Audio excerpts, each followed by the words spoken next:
સૌને પ્રેરણા, પ્રોત્સાહન અને માર્ગદર્શન આપશો.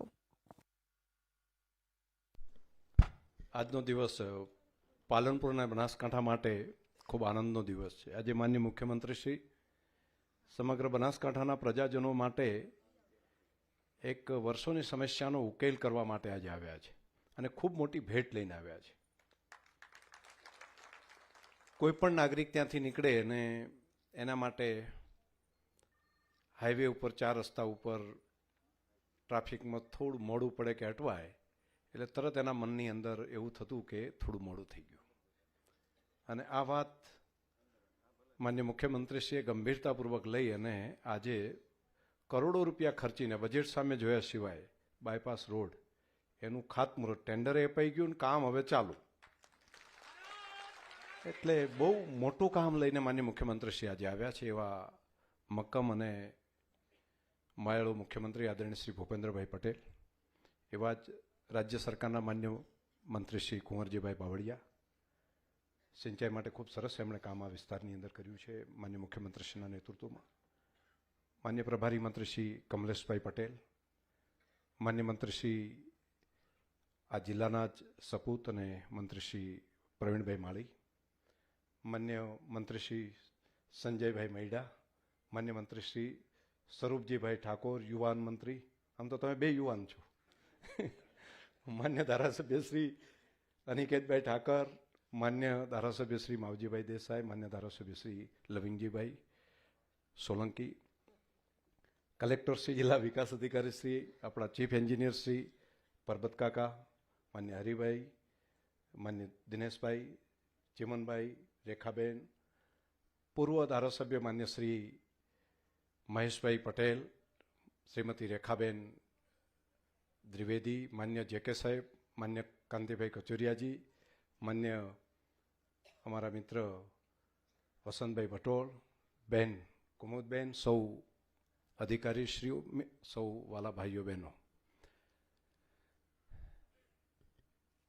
સંબોધન કાર્યક્રમ જ એવડો મોટો અને સ્ટેજ ઉપર આટલા માન્ય મંત્રીશ્રીઓ સાથેનો કાર્યક્રમ પાલનપુર કિસ્મતવાળું છે કે આજે ઘણી બધી ભેટ લઈને અલગ અલગ ડિપાર્ટમેન્ટને માન્ય મુખ્યમંત્રીશ્રી આવ્યા છે. અને આ અનિકેતભાઈ છે ને એ હમણાં ધીમે ધીમે બોલતા હતા, પણ 1000 કરોડના કામમાંથી 800 કરોડ તો એકલા પાલનપુરના છે. એટલે એ બોલે ધીમું પણ પાલનપુરને ખૂબ મોટો લાભ એમણે સરસ મજાનો અપાવ્યો છે. માન્ય મુખ્યમંત્રીશ્રીનો આભાર આપણે એટલા માટે પણ માનીએ કે જે શરૂઆત મોદી સાહેબે આપણા માટે કરી હતી, આપણો સૂકો પ્રદેશ, પાણી વગરનો પ્રદેશ, અને પાણી એ સૌથી મોટી બનાસકાંઠાની આપણી સમસ્યા, તો સૌથી પહેલા એક નર્મદાની નહેર લાવ્યા અને લોકો માનતા નહોતા કે અહીંયા પાણી આ પહોંચી શકતું હશે, શક્ય જ નથી એમ. પરંતુ માત્ર ત્યાંથી કેવડિયા કોલોનીથી પાણી કેનાલો બની એટલું નહીં, પરંતુ મોટા ભાગનો વિસ્તાર એ એક પશ્ચિમ બનાસકાંઠાનો જે વિસ્તાર છે એના લગભગ 5 થી વધારે તાલુકાની અંદર સિંચાઈ માટેનું કામ એ પહેલી નર્મદાની કેનાલથી થયું. આ કામ આઝાદીના 50 વર્ષ પછી ચાલુ થયું અને ચાલુ કરવાનું કામ, નર્મદાનું કામ તો ઘણું વહેલું પેલું ત્યાં આગળ પાયો બંધાણો હશે, પરંતુ આ ધરતી ઉપર પાણી પહોંચે એનું કોઈ નહોતું. મુખ્યમંત્રીશ્રી હતા ત્યારે ઉપવાસ ઉપર બેઠા મોદી સાહેબ, અને ઉપવાસ ઉપર બેસીને પણ આ વિસ્તારમાં પાણી નહોતું પહોંચી શકે, ત્યાં આગળ પહોંચાડવા માટેનું કામ મોદી સાહેબે નર્મદાનું કામ કર્યું. બીજું કામ જે હતું એ સુજલમ સુફલમ, જે બાકીનો વિસ્તાર જે રહી જતો હતો તે નવી આખી નહેર ઊભી કરવરાઈ અને વધારાનું પાણી જે છે સુજલમ સુફલમ દ્વારા આ બનાસકાંઠાને આપ્યું. અને એ પછી ઘણો બધો વિસ્તાર એવો કે જે સુજલમ સુફલમ અને નર્મદાની નહેરથી પણ પાણી ના પહોંચી શકે અને ગ્રેવિટીથી આવી શકે એવું બધા એન્જિનિયરો કીધું કે આ શક્ય નથી.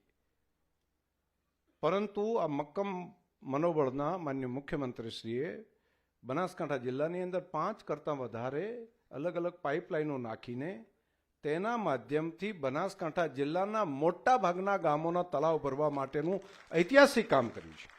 અને આ કામ આજકાલ માટે હું નથી કહેતો, આવનારી પેઢીઓ સુધી જે પીવાના પાણી માટે વલખા મારતા હોય, હું તો અહીંયા જોઉં છું પશુપાલનના કામ સાથે જોડાયેલો સહકારમાં, તો પાણી ટેન્કર ભરીને ગાય ભેંસને પાવા લઈ જાય એવી સ્થિતિ જ્યાં હોય એવા વિસ્તારમાં આખા દુનિયાના ઇતિહાસમાં હું કહું છું કે કદાચ કોઈ જગ્યાએ નહીં થઈ શક્યું હોય કે આટલા દૂરથી પાણી લાવીને પશુ માટે પીવડાવવાનું તો ખરું, માણસ માટે તો આપવાનું, પરંતુ ઇરિગેશન માટે પણ પાણી પહોંચાડવું. અને પાણી પહોંચાડવું એટલું નહીં, વોટર રિચાર્જ કરવું, નર્મદાનું પાણી લાવીને બનાસકાંઠાના તળ સુધી પહોંચાડવું અને ત્યાંથી ઇરિગેશન થાય. આ બહુ મોટી ઘટના છે. આ એક નવો ઇતિહાસ બની રહ્યો છે. હું હમણાં ઇઝરાયલના પ્રવાસે જઈને આવ્યો, ત્યાં પણ ઇઝરાયલની વાત બધા કરતા, પરંતુ જે આ બનાસકાંઠા જિલ્લાની અંદર જે રાજ્ય સરકારે આ કામ કર્યું છે ને, એ ત્યાંની ગવર્મેન્ટે એમના લોકો માટે આવડું મોટું કામ નથી કર્યું. હું આમ જવાબદારીપૂર્વક કહું છું, આવડું મોટું કામ આપણા માટે કર્યું છે. અને આ કામ જ્યારે અનિકેતભાઈ કહેતા હતા ને, 2 પાઇપલાઇનો તૈયાર થઈ ગઈ છે, તૈયાર થશે એટલે અહીંયા કર્માવત સુધી પાણી પહોંચાડવાની વાત થાય, અહીંયા વડગામ સુધી પાણી પહોંચાડવાની વાત થાય, પાલનપુરના દરેક વિસ્તાર સુધી પહોંચે, ત્યાં આગળ બધા વિસ્તારની અંદર આવડું મોટું કામ આપણા માટે કર્યું. ઘણી વખત બોલ્યા ચાલ્યા વગર કામ જે કર્યા કરે ને, ત્યારે આપણને ખબર જ નથી હોતી કે આપણા માટે કોઈક મથી રહ્યું છે, આપણા માટે કોઈ કામ કરે છે. અને એમનો સ્વભાવ છે કે કામ કર્યા જ કરવું, બોલવું નહીં, કામ કર્યા કરવું. એટલે કામ કર્યા જ કરે. અને આપણે જો એને ધ્યાન ઉપર જ ન લઈએ અને કોઈક આટલું બાકી રહી ગયું એમ કરીને કોઈક યાદ કરાવે એટલે પાછા બેઠા બેઠા તાલીઓ પાડે, હા બાકી રહી ગયું. એટલે ભાઈ હા બાકી રહી ગયું હશે, પરંતુ આવડી મોટી સમસ્યા જે હોય એનો ઉકેલ કરવાનો આટલું મક્કમતાપૂર્વક આટલા 1-2 રૂપિયાથી નથી થયું, એ 500-1000 કરોડથી નથી થયું. હજારો કરોડ રૂપિયા ખર્ચીને આ પાણી લાવવાનું. અને રૂપિયા તો ખર્ચાય, છતાંય પાણી ક્યાં અવેલેબલ છે? તો પણ પાણી લાવવું. શું કર્યું ખબર છે? કઈ રીતે પાણી આપ્યું? વડોદરાની અંદર જે વિસ્તારની અંદર ઇરિગેશન થવાનું હોય ત્યાં શહેરી વિસ્તાર આવ્યો હોય, તો એ શહેરી વિસ્તારમાં ઇરિગેશન નહીં થઈ શકે તો વધારાનું પાણી શું કરવું? ચલો ભાઈ આ સૂકા પ્રદેશને આપો. આવો રસ્તો કાઢીને આપ્યા છે. નહીતર હાઈકોર્ટ, સુપ્રીમ કોર્ટ સુધી બાકી જાય કે ભાઈ જે પહેલેથી નક્કી કરેલો હતો એટલો જ એરિયા મળે. જે અમદાવાદ શહેરની અંદર જ્યાં શહેરીકરણ થયું હોય ત્યાં ઇરિગેશનમાં જે ઘટ્યું હોય એ પાણી લઈને અહીંયા આપવા માટેનું કામ કર્યું છે. એટલે બહુ મોટા કામ સાથેનું આજે માનનીય મુખ્યમંત્રીશ્રી ઘણા કામો લઈને આવ્યા છે. અને આપણા માટે તો એટલો પ્રેમ છે કે મોહાળ વિવાન માં પીરણને, એટલે એટલા પ્રેમ ભાવથી એમણે આપણા બધા માટે એક ખૂબ સરસ મજાનું આ ભેટો લઈને આવ્યા છે. તો તમને બધાને આમ સારું લાગ્યું? બધાને ગમ્યું? તો ગમ્યા હોય તો આમ ઠરાઈને ના બોલાય, કચકચાઈને તાલીઓ પાડો ઊંચા હાથ કરીને બધા. બરાબરનો હજુ પાછળ બહેનોને પણ કહું છું, ગમ્યું હોય તો, અંદરથી ગમ્યું હોય તો પાડો તાલીઓ બધા. તો આ ખૂબ સારું કામ કર્યું છે. બસ આભાર. અને કરેલું કામ છે ક્યારેય એળે ન જાય એના માટે આપણે સમય આવે યાદ રાખીએ અને તો હજુ વધારે કામ કરી શકાય. આ ઐતિહાસિક ધરતી છે સિદ્ધરાજ જયસિંહ, અને અહીંયા આપણું પાતાળેશ્વર મંદિર, જે પાટણનો ભવ્ય ઇતિહાસ, જે ગુજરાતની રાજધાની માળવાથી માઉન્ટ આબુ સુધીનું સામ્રાજ્ય હતું અને એમનું જન્મસ્થાન એ આપણી પાલનપુરની ધરતી હોય. એટલે પાલનપુર તો એક ઐતિહાસિક નગરી છે. ફૂલોની નગરી, અત્તરની નગરી, શેર શાયરીઓની જન્મભૂમિ. અહીંના શાયરો, અહીંના સાહિત્યકારો એમણે પણ ઘણું બધું આપ્યું છે.